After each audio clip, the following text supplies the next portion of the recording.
update ng bayan, maasahan anumang panahon. Magandang araw po sa ating lahat. Happy Labor Day sa lahat ng ating mga manggagawa.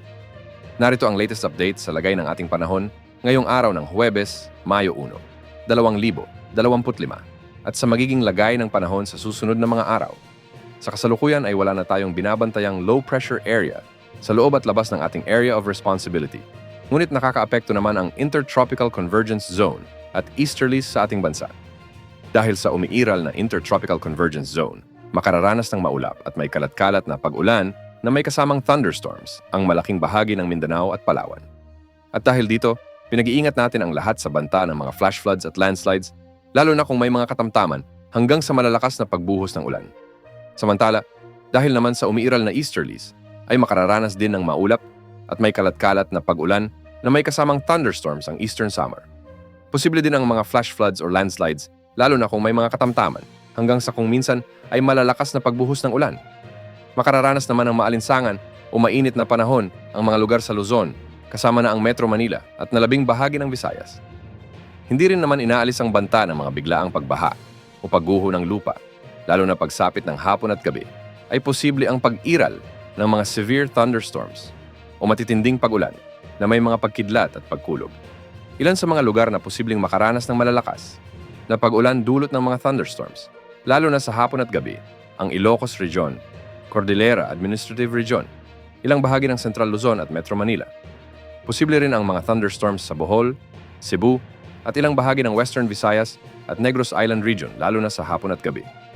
Sa kasalukuyan, ayon sa Pag-asa, 1 hanggang sa 2 bagyo ang posibleng pumasok sa ating area of responsibility ngayong buwan ng Mayo. Sa ngayon nga ay may minomonitor silang cloud cluster sa silangan ng Mindanao. Mababa naman ang tsansa nitong lumakas bilang bagyo, ngunit posibleng maging low pressure area ito sa susunod na 24 oras. Posible itong lumapit at magpaulan sa Mindanao at Visayas area sa mga susunod na araw. Tatawirin nito ang mga nasabing rehiyon bilang low pressure area na may dalang mga pag-ulan. May senaryo rin na bago tumawid o pagkalampas nito sa Palawan ay malulusaw na ito o di kaya naman ay lalakas ito bilang isang mahinang bagyo o tropical depression bago ito kumilos ng pahilaga. Dahil dito, pinaghahanda pa rin natin ang lahat ng ating mga kababayan na posibleng daanan ng nasabing LPA dahil posibleng magdulot pa rin ito ng mga pagbaha o pagguho ng lupa, lalo na yung mga lugar na ilang araw nang nakararanas ng pag-ulan. Base naman sa GFS model, posibleng isang potensyal na bagyo pa rin ang nakikitang mamuo sa silangang karagatan ng bansa sa mga susunod na araw, ngunit wala ring banta sa anumang bahagi ng ating bansa. Nakikitang medyo may kalakasan ito, ngunit magre-recurve ito ng hilagang silangan.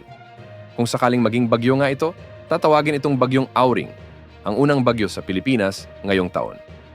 Bagamat matagal pa o malayo pa, marami pang posibleng magbago sa kilos at lakas nito. Wala ring nakataas na gale warning ngayong araw sa anumang bahagi ng ating bansa. Yan muna ang latest sa lagay ng ating panahon. Maghanda po tayong lahat. Ito po ang weather update ng bayan, maasahan anumang panahon.